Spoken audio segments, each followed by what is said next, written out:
n'iteka ryose. Nyuma y'igihe kinini akora iperereza rye bucece, ashakisha ukuri kwa nyako gushingiye ku bimenyetso bizima bishya no ku bindi bimenyetso bye bizima nyirizina yari yariboneye n'amaso ye ubwo yari afite imyaka 6, aho yari yihishe munsi y'igitanda. Nubwo byamutwaye imyaka 20 yose, yaje kuvumbura nyuma na nyuma wamwiciye ababyeyi abishurwa agashinyaguro. Nta kindi yifuzaga, yashakaga kumenya icyateye uwo mugome kumutwara abo yakundaga.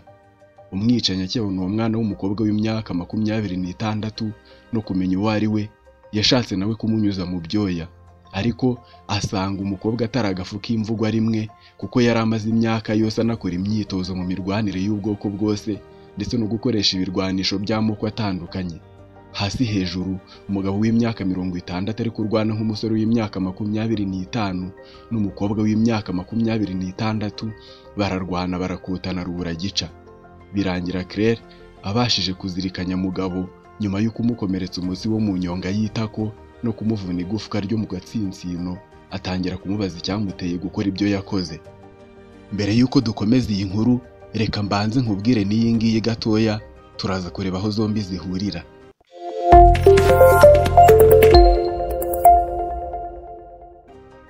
Uyu yavukiye mu muryango w'abana 3, ariko akabuburiza muri uwo muryango wari utuye ahitwa Bunagana mu gihugu cya Uganda.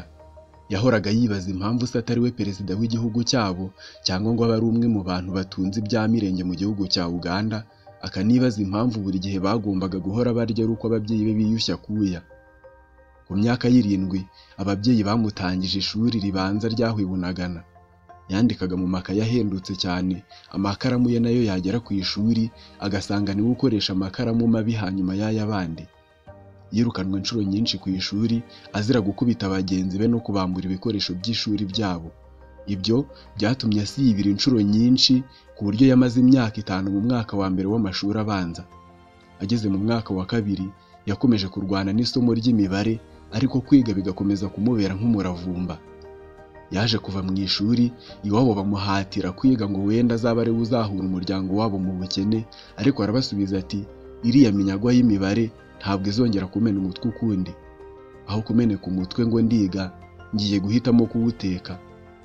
Yamaze iminsi atekereza ku cyo yakora nyuma yo kuva mu ishuri, amara imyaka myinshi, kuko yari yararahiye gufata isuka ngo aherekeze ababyeyi be mu mirimo, aho bajyaga gukora ibyate byo guhinga bitandukanye no guca inshuro, cyangwa ngo ubwe yishakire bene ibyo biraka. Umunsi umwe yitwikiriye ijoro ku mwero w'ibirayi, ajya mu murima wa nyirarume yibamo umufuka w'ibirayi. Bwagiye gucya, awugejeje ku isoko bamuha amashiringi 200,000. Uyavunje mu manyarwanda nasaga 48,000. Kuva ubwo umurimo wo kwiba waramuryoheye, ageze aho ashinga umutwe w'ibisambo 12 bifite impano zitandukanye, byose bihuriza hamwe umugambi wo kwiba, byiha izina 12 Rio, intare 12. Byavuye mu kwiba ibintu byoroheje bikajya byiba n'ibigo bikomeye, ku buryo waparikaga n'imodoka ugiye kugura nk'akantu muri supermarché, wagaruka ukahasanga ikimenyetso kinini cyane cyanditse mu nyuguti nini zitukura 12.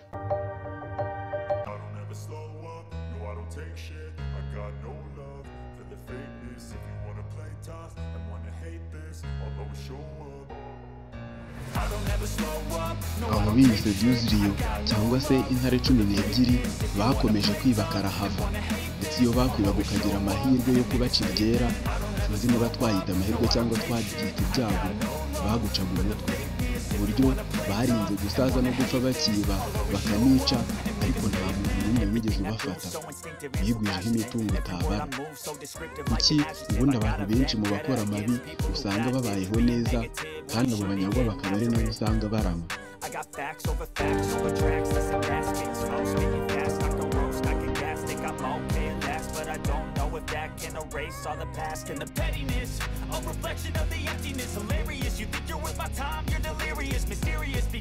Ushobora kuba nawe wibaza impamvu abantu bahemuka. Ntawe utabyibaza keretse utarahemukirwa cyangwa utarabona umuntu wahemukiwe. Uwo yaba ataravuka, yaravutse akaba ataramenya gutandukanya ururo n'icyatsi, cyangwa akaba yaravukiye ahataba abantu. Baca umugani mu Kinyarwanda ngo ahari abantu ntihabura urunturuntu. Ese kuki ahari abantu bose hagomba kuboneka urwo runturuntu? Kuki hatabura kubonekamwo abahemu? Fondateri w'uyu mutwe wa Duzriyo wumvise mu nkuru ya kabiri yavukiye mu muryango ukennye. Ese ubukene bwaba ariyo ntandaro y'ubuhemu bwose bubaho ku isi? Reka tugaruke ku nkuru yacu ya mbere.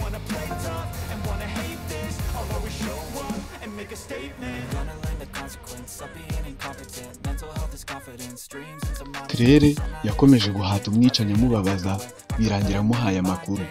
Umva uko yamubwiye: nawe sinari nzi ko uhari, ntabwo nari kugusiga inyuma, nari kukurahira iyo twimikaga. Ababyeyi bawe bashatse kuntwara isoko, abakiriya b'imena bose baganaga hoteli yanjye barabigarurira. Nanjye nafashe umwanzuro wo kwirwanaho nk'umugabo, nigarurira ubuzima bwabo. Reba aho ngeze, mfite hoteli 5, harimo 2 nambuye ababyeyi bawe. Buri wese muri iki gihugu aranyubaha, baranzi kubera amafaranga mfite. Claire akimara kumenya ko nta mutima uwo mugabo afite, yashatse kumwivugana ariko biramunanira. Ubwo abashinzwe umutekano w'uwo mukire w'umwicanyi bakaba amabandi kabuhariwe, ibisambo kabombo n'abicanyi karundura bahise binjira mu cyumba basanga shebuja araziritse. Intambara irarota. Claire arabarwanya ariko baranga bamurusha amaboko. Bamaze gutabara shebuja wari wakomerekejwe bikomeye, baboha Claire. Umwicanyi birangira agerageje kwiyandayanda mu mbaraga nkeya yari asigaranye, nawe aramuhitana. Ni inkuru ibabaje cyane. Ni benshi ku isi bahura n'akarengane nk'aka ngaka, ariko abenshi icyo twibaza ni iki: kuki abantu nk'aba babaho koko? Kuki ibintu nk'ibi bibaho koko? Ndetse abemera Imana bagatangira no kuyibazaho ibiri igihe ibyo byose biba.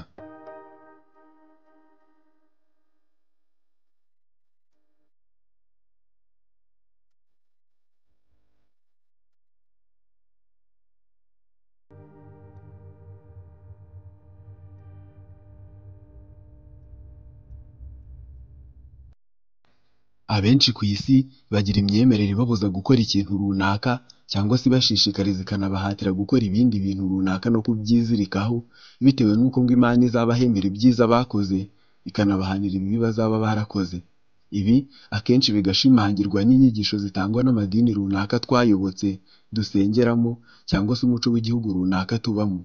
Ni ibintu byiza, kuko abenshi iyo padiri, pasiteri cyangwa se shehe atababwira ko gusambana, kwica, kwiba, kwifuza iby'abandi n'ibindi bisa n'ibyo ngibyo ari icyaha, ibaze uko isi tubamo kugeza uyu munota bimeze. Ubwoba bw'umuriro w'iteka uzahanishwa abakoze ibyaha banze kwihana ni byinshi utabara ku mibiri yacu no ku buzima bwa sosiyete tubamo muri rusange.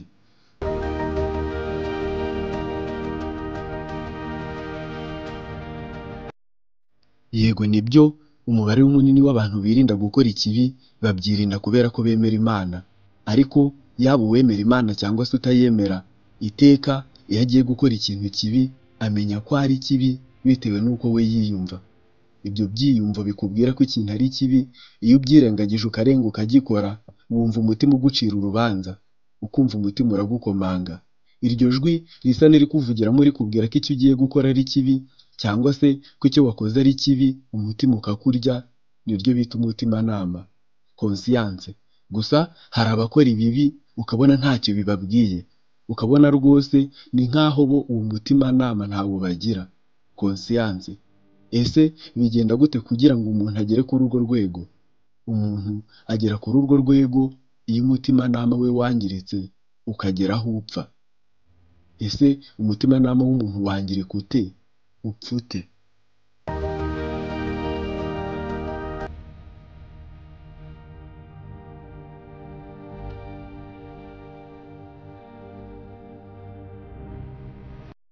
Gukandagira umuntu ni kimwe mu bintu bishobora kuba bidakaze cyane bitewe n'ukandagiwe. Nutangira gukandagira mugenzi wawe ukagerageza kwiyumvisha ko nta kibi wakoze, ko nta mbabazi ukwiriye gusaba, nyuma yaho ushobora kuzahura n'undi muntu ukamukomeretsa par accident, ukagerageza nanone kwiyumvisha ko nta kibi wakoze, ko nta mbabazi ukwiriye gusaba. Ejo bundi ushobora kuzahura nanone n'umuntu wakugurije amafaranga ayigomwe nyuma yo kubona ko ubabaye, ukumva kumwishyura ntacyo bikubwiye kandi amafaranga uyafite. Icyo gihe uzaba ugenda wangiza umutimanama wawe gahoro gahoro. Uko umutimanama wawe ugenda wangirika bigera aho ugapfa. Iyo umutimanama wamaze gupfa rero, aho nta kosa uba ugikora. Iteka uhora uri inzirakarengane, uri umwere, abantu bakurenganya. Ni hahandi uzagonga umuntu par accident wumve byari amakosa ye, uwabibonye nawe umwice, numara no kumwica wumve wirwanagaho nta cyaha na kimwe ufite. Ni hahandi uzahura n'umuntu nakwishyuza amafaranga ye yakugurije, wumva aragutuka, wumva arakurenganya rwose. Nguko uko umuntu apfa ahagaze. Umuntu umwe wapfuye ahagaze ashobora guhemukira umuntu umwe muzima, bitewe n'uko uwo muntu muzima wahemukiwe n'uwapfuye ahagaze ashobora kuba nta bushobozi afite nawe bwo kwirwanaho, bigateza uruhererekane rw'ubuhemu. Ugasanga shene y'ubuhemu ibaye ndende ku buryo wibaza impamvu abantu bagenda bahemuka, kandi byaraturutse ku muntu umwe wagize ate, wapfuye ahagaze agahemuka kumva nta kintu bimubwiye. Ikibazo ni uko bene abo bantu baba bumva ahubwo ari bo bazima. Ese ko umubare w'abantu bapfuye bahagaze ugenda wiyongera umunsi ku munsi, kandi abenshi muri bo bakaba batamenya ko bapfuye bahagaze, umubare w'ababirenganiramo ugakomeza kwiyongera, ni iki wowe ukiri muzima wakora? Igitekerezo cyawe cyandika aho hasi muri commentaire, unatubwire niba hari icyo wifuza ko twazaganiraho mu kiganiro Uburahuri cy'ubutaha. Iyi ni Roni Magazine yiyemeje kubana nawe ubu n'iteka ryose, now and forever. Jye nitwa Romuald niyo gisubizo, ndabakunda cyane. Naho mu biganiro by'ubutaha, murakoze murakagira Imana. Ciao.